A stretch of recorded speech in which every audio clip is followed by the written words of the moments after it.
కార్తీక పురాణము 4వ అధ్యాయము దీపారాధన మహిమ.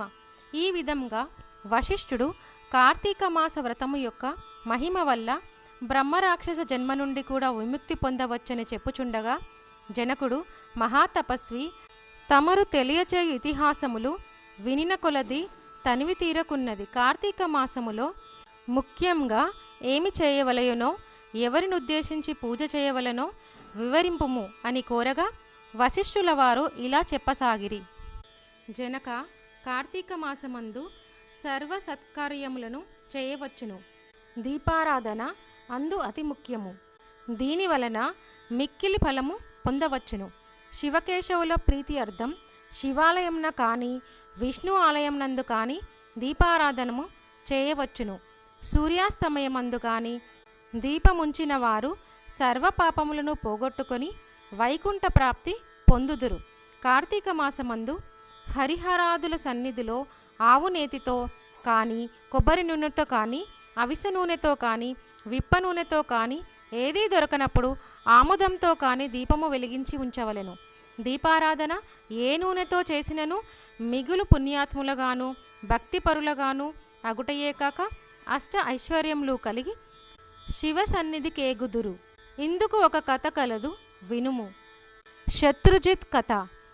పూర్వము పాంచాల దేశమును పాలించుచున్న రాజుకు సంతతి లేక అనేక యాగాదులు చేసి తుదకు విసుగు చెంది గోదావరి తీరంన నిష్ఠతో తపమాచరించుచుండగా, అచ్చటకు పిప్పలాదుడని మునిపుంగవుడు వచ్చి, పాంచాల రాజా, నీవెందులకు ఇంత తపమాచరించుచున్నావు? నీ కోరిక ఏమి అని ప్రశ్నించగా, ఋషి పుంగవ, నాకు అష్ట ఐశ్వర్యములు, రాజ్యము, సంపద ఉన్నను నా వంశము నిలుపుటకు పుత్ర సంతానము లేక కృంగి కృషించి ఈ తీర్థస్నానమున తపము ఆచరించుచున్నాను అని చెప్పెను. అంత మునిపుంగవుడు, ఓయి, కార్తీక మాసమున శివ సన్నిధిని శివదేవుని ప్రీతి కొరకు దీపారాధన చేసిన ఎట్లా నీ కోరిక నెరవేరగలదు అని చెప్పి వెడలిపోయెను.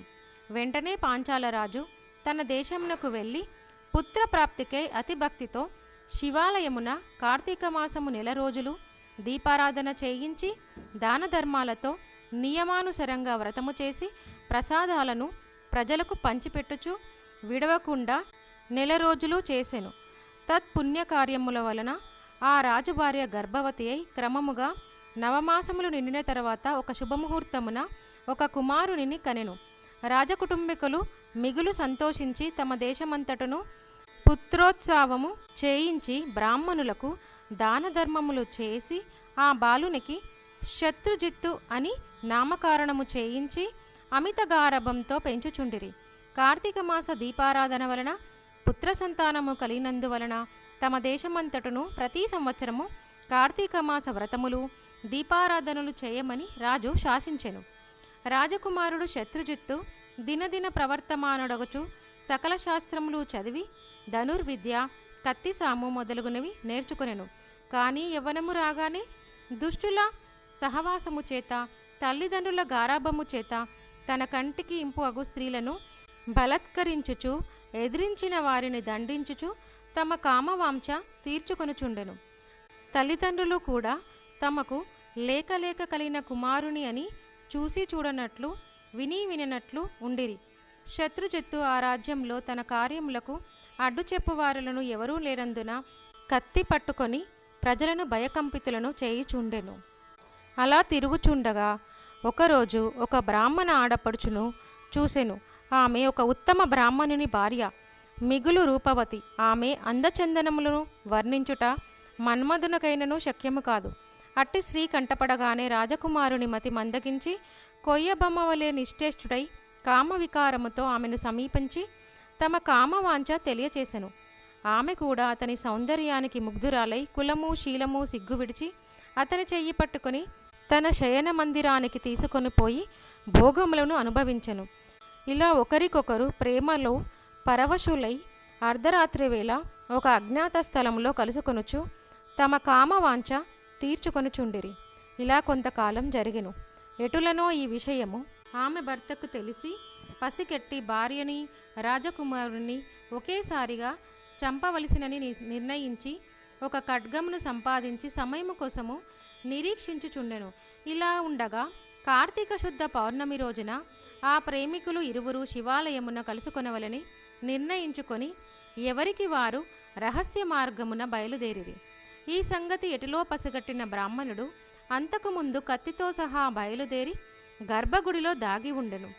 ఆ కాముకులిద్దరూ గుడిలో కలుసుకొని చీకటిగా ఉన్నది, దీపము ఉండినా బావుండును అని రాజకుమారుడు అడగగా ఆమె తన పైట చెంగును చించి అక్కడ ఉన్న ఆముదపు ప్రమిదలో ఉంచి దీపము వెలిగించెను. ఇదే అదునుగా భర్త కత్తిని తీసి ఒక్క వేటుతో తన భార్యను ఆ రాజకుమారుణ్ణి ఖండించి తాను కూడా పొడుచుకొని మరణించెను. వారి పుణ్యం కొలది ఆ రోజు కార్తీక శుద్ధ పౌర్ణమి సోమవారము. ఆ రోజు ముగ్గురు చనిపోవట వలను శివదూతలు ప్రేమికులు ఇరువురిని తీసుకొని పోవచ్చు, యమదూతలు బ్రాహ్మణుని తీసుకొని పోవుటకు అక్కడికి వచ్చిరి. అంత యమదూతలను చూసిన బ్రాహ్మణుడు, ఓ దూతలారా, నన్ను తీసుకొని వెళ్ళుటకు మీరెలా వచ్చారు? కామాంధకారంతో కన్ను మిన్ను తెలియక పశువులుగా వ్యవహరించిన ఆ ఇరువురిని శివదూతలు విమానంలో తీసుకెళ్లడం ఏంటి?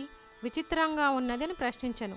అంతటా యమకింకరులు, ఓ బ్రాహ్మణుడా, వారెంతటి నీచులైనా ఈ పవిత్ర దినమున అనగా కార్తీక పౌర్ణమి సోమవారము దినమున తెలిసో తెలియకో శివాలయంలో శివుని సన్నిధిలో దీపం వెలిగించుట వలన అప్పటి వరకు వారు చేసిన పాపములన్నీ నశించిపోయినవి. కావున వారిని కైలాసమును తీసుకుపోవటానికి శివదూతలు వచ్చినారు అని చెప్పగా ఈ సంభాషణను అంతయు విని రాజకుమారుడు, అలా ఎన్నటికీ జరగనివ్వను. తప్పు అప్పులు ఎలాగున్నా మేము ముగ్గురము ఒకే సమయంలో ఒకే స్థలంలో మరణించితిమి కనుక ఆ ఫలము మా అందరికీ వర్తించవలసిందే అని తాము చేసిన దీపారాధన ఫలంలో కొంత ఆ బ్రాహ్మణునకు దానము చేసెను. వెంటనే అతనిని కూడా పుష్పక విమానము ఎక్కించి శివ సాన్నిధ్యమునకు చేర్చిరి. వింటివా రాజా, శివాలయంలో దీపారాధన చేయుట వలన ఆ ప్రేమికులు చేసిన పాపములు పోవుటయే కాక కైలాస ప్రాప్తి కూడా కలిగెను. కావున కార్తీక మాసంలో నక్షత్రమాలయందు దీపముంచిన వారు జన్మరాహిత్యమొందుదురు. ఇట్లు స్కాంద పురాణాంతర్గత వశిష్ఠ ప్రోక్త కార్తీక మహత్యమందలి 4వ అధ్యాయము 4వ రోజు పారాయణము సమాప్తము.